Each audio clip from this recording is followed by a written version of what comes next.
I think that's just supposed to be a large thing of blood because whatever was there was eaten up. And ain't there no more. So, let's just conserve.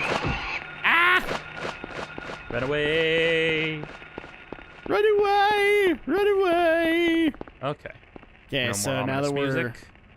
Okay, so we know we can't go to through Midwich or through a lot of the other roads, so let's make our way to Levin Street. Yeah, the only hint that we have here is Doghouse, Levin Street.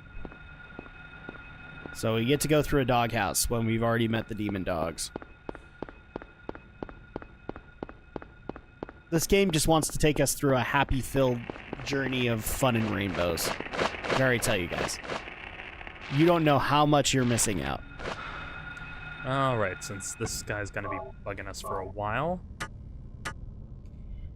let's just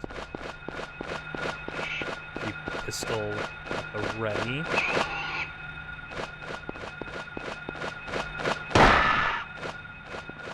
Now, will you learn after I just shot you in the butt? Of course you won't. Oh, that is unnerving because that's humanoid features at the bottom of that bird. If that's what you even want to call it. Alright, I think it went away at the very least. So That's good. Okay, so we're on Levin Street.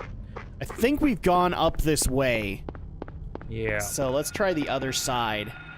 Of course they're static.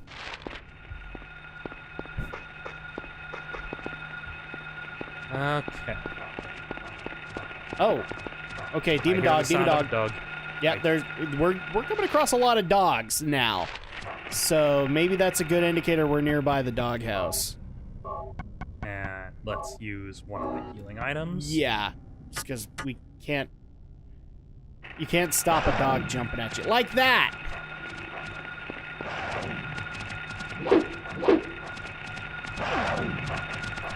Oh, man. This is not good.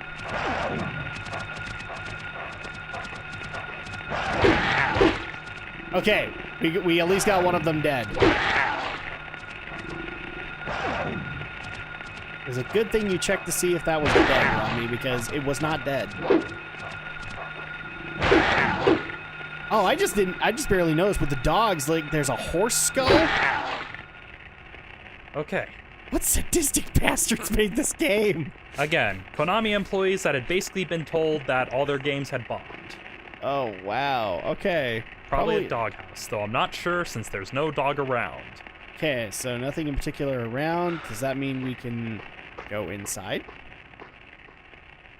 C'est possible. Let us check.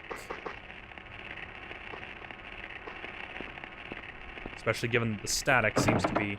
It's locked.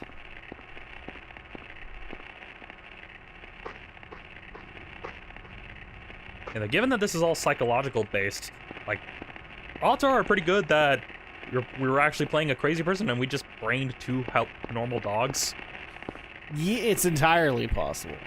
I mean, that is the level of trickery we can expect from and Silent Hill. that's what you kind of expect at this point. Like, that's kind of the horror movie plot that you would get there, is that the crazy person was actually hurting real people all along. Yeah, or like that the main character was the monster all along. Yeah.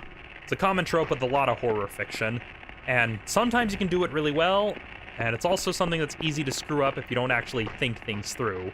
This is why you can usually watch most Shyamalan films only once. Yeah, I mean, the perfect example that I can give that's most recent that I have seen is, I just barely had seen Justice League Dark in preparation for the new Hellblazer movie that was, or the Hellblazer animated movie that was coming out. And the opening segments for that where they try to show, like, through this person's viewpoint, this is a horrible, horrible demon, and then you go to the viewpoint of, like, Batman or Superman, and it's a baby. It's like, it's very whiplash-inducing. Yep. But that's how you know you've got good psychological horror, is if it makes the audience question themselves. And question, like their moral imperatives at that point. Yeah, I mean, that's why you also run into the idea of unreliable narrators with horror fiction, and just other fiction in general. I mean, that's kind of the idea behind something like Psycho, written by Robert Bloch, is that we know Norman Bates is not a good person, but we get drawn into kind of the madness that he lives in, because we're just Well, kind I of... think that's also just become a trope of the Silent Hill series in general, hasn't it? Is like nobody in the games are reliable. Not even the main characters that you play as are reliable. And part of that is just because, like, the way that you pointed out is the early Silent Hill games. I knew this concept because Silent Hill is like an entity, but it's shaped around... This is where it's different from what I've heard compared to what you said. It's shaped around the psychoses of the person that's the target. Yep. And again, it really depends on kind of the interpretation of Silent Hill, because there are some people who try to ascribe some sort of, like, multiple dimension metaverse sort of idea. And that is not dead. I was gonna say, did I hear a growl? Yes, I did. Yeah. No wonder the radio kept going off. Okay. Yeesh. Now I'm a little unnerved. That was very difficult to hear. The jimmies are rustled. That genuinely could have killed us, Romney. That's not helpful. Not to mention it was throwing me off, because I thought, oh, is it making that static noise because we're near a clue?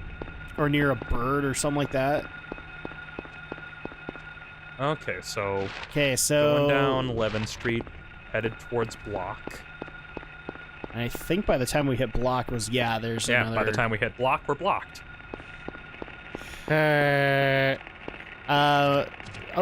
Speaking of dogs. At least this game gives you the ability to backstep and dodge. Yeah, this is definitely a perk from Resident Evil where the tank controls ruled. Okay, I'm so in the red again, so I'll have to use... Jeez. Whoa!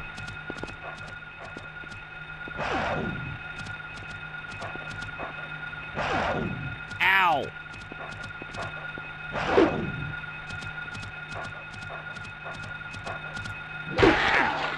Boom! Oh, did that count as a hit towards you? No, never mind. No, that counted it against him. You kicked it and killed it. Yep.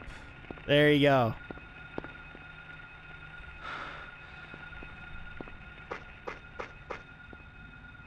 Alright, so we are still on 11th Street. Apparently we are in old Silent Hill. It's like that stereotypical old district of any city. Yep. Thanks to a little thing called urban sprawl. Yeah. Well, there's more dogs. Just gonna make a break for it. Yeah. Okay. So this is worrisome. So now we are on Matheson. But there seems to be an alleyway off of Matheson. Or not. Or not. This game likes to block you off, and here's where we got the hint. So, doghouse on 11th Street. Doghouse, 11th Street. Could it be like one of those games where you have to find the hint first, and then the hint unlocks itself? It is possible, but I remember when we went back to 11th Street, there wasn't... Oh, wait. Hold on, what? I think I just made kind of a connection in my brain where it's like, oh yeah, there was that doghouse that it let me examine, so you might be right. So let's check it out and see if maybe like there's a key there now. I mean, we are technically in a Cthulhian horror, so you know it is possible that that's how the rules work here. Yep. Okay, so here's the doghouse. Uh-huh, you were right. Ah, there you go.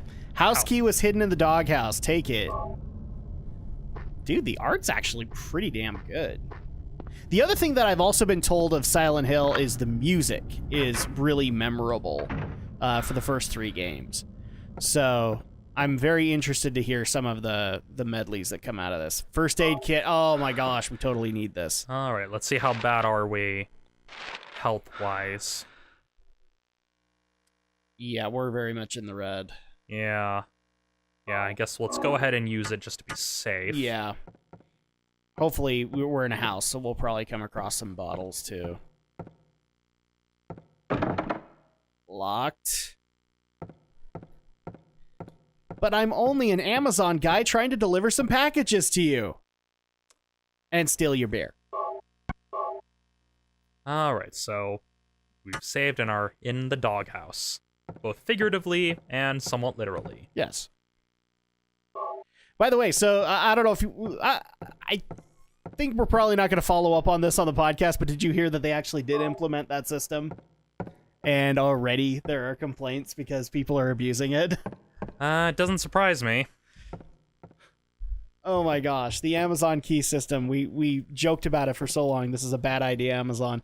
And they did it in, like, I think it was implemented in New York, so already, you know, like a city with a fairly high crime rate. Yep. Yeah, that was probably not a good idea. Oh, is that a bottle?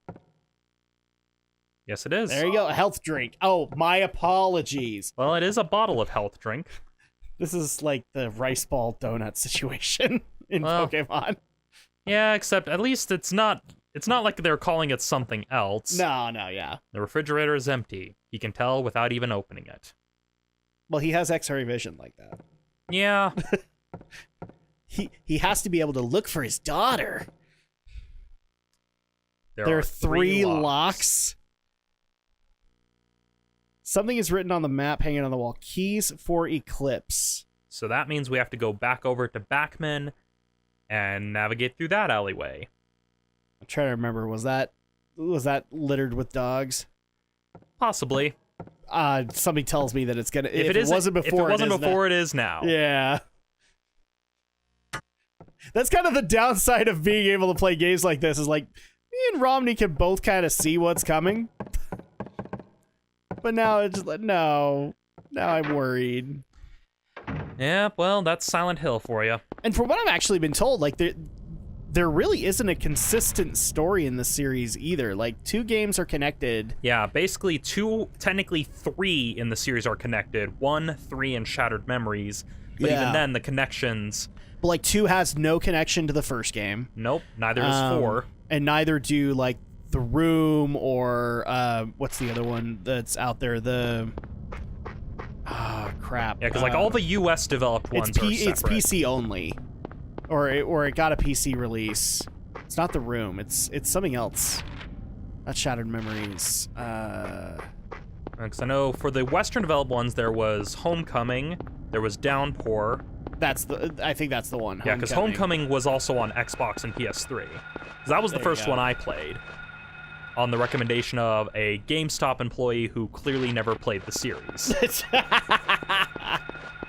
Like, literally, they had... No, it was either GameStop or Game Peddler. No, it was Game Peddler now that I think about it, where I asked which one was better, and he said Homecoming, even though they had a copy of The Room there. Mm-hmm. And I feel kind of ripped off now, because The Room is actually really, really freaking hard to find But now. he had an extra bit of money to be able to get if he sold that game. So you technically helped him out, Romney. That's so nice of you. Except you kind of got screwed. Yeah, and I mean, Homecoming... It's not a bad game, it's just a very dull game. It's a bad kind of Silent Hill game, but as a horror action game, it's mediocre. It's kind of what I heard, is that the numeric games are the ones that the hardcore fans recommend. And then when you start getting into the offshoots, which supposedly is when Team Silent disbanded, that's when you start having problems. That's when you run into a lot of mediocre. Yeah, because you had Team Silent disbanding, and basically Team Silent went off and formed Team Siren and made the Siren series. Yeah. And then Konami handed off Silent Hill to a bunch of Western studios. I know Book of Shadows was way forward. I don't remember the ones that did Homecoming or Downpour. I don't know either, but yeah. It wouldn't surprise me. And then supposedly we were going to get a reimagining of the series in Silent Hills. But yeah, that didn't happen. Yep. And in fact, I'm starting to see a lot of similarities between the stuff I've seen of the Silent Hills trailer and Death Stranding. I almost wonder if it's basically what Silent Hills was supposed to be, but adding more unique elements to it. Possibly, but could also just be... I mean, considering that when Kojima tried explaining the story to Mads Mikkelsen, and Mads Mikkelsen said he lost the ability to follow it after like 20 minutes. Mm-hmm. Like, I don't know if it was Mads Mikkelsen or it was someone who was one of the mocap actors, one of the major ones. So it was either... Which is a similar story from what I've heard from, I'm not sure if it was Sean Bean or somebody else, but somebody who did the first Silent Hill movie, and somebody tried to explain the plot to them, and it didn't make any sense. Like, they were immediately lost. I think the story is told like 10, 20 minutes in. Yeah. And again, to Christoph Gans's credit, at least unlike, Paul W.S. Anderson, he actually played the games to understand what it did. And so, again, out of all the video game adaptations, I mean, I used to say that the Silent Hill movies were the best, but that got supplanted when we got Prince of Persia, which, again, not a bad movie. I don't see why people don't like it, but...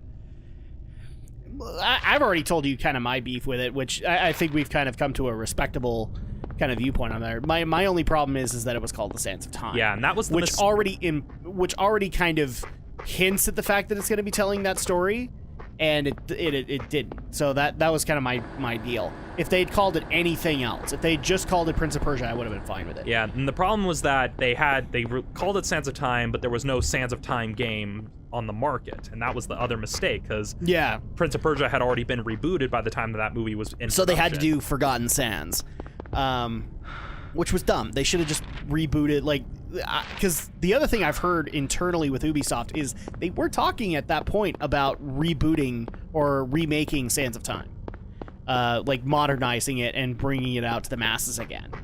And if it was going to be successful enough, then they would have considered doing proper remakes of Warrior Within and Two Thrones. Yeah.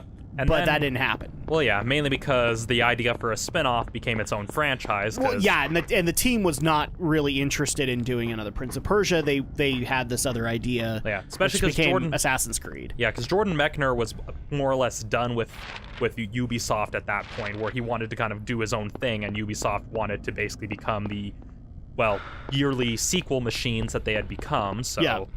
And from what I've heard, back to Silent Hill, the first movie is actually pretty good. Yeah, I enjoyed it. For a horror movie? Yeah, I enjoyed it when I first saw it. It does a good job as a horror film.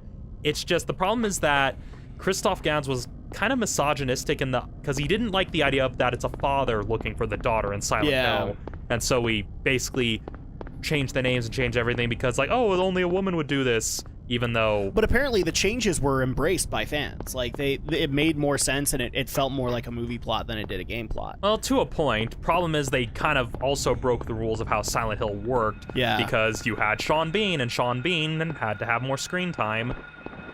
But the one thing that I'm told a lot about the movies is 3 was when people avoided it because that was when they made the mistake of trying to follow the game's plot.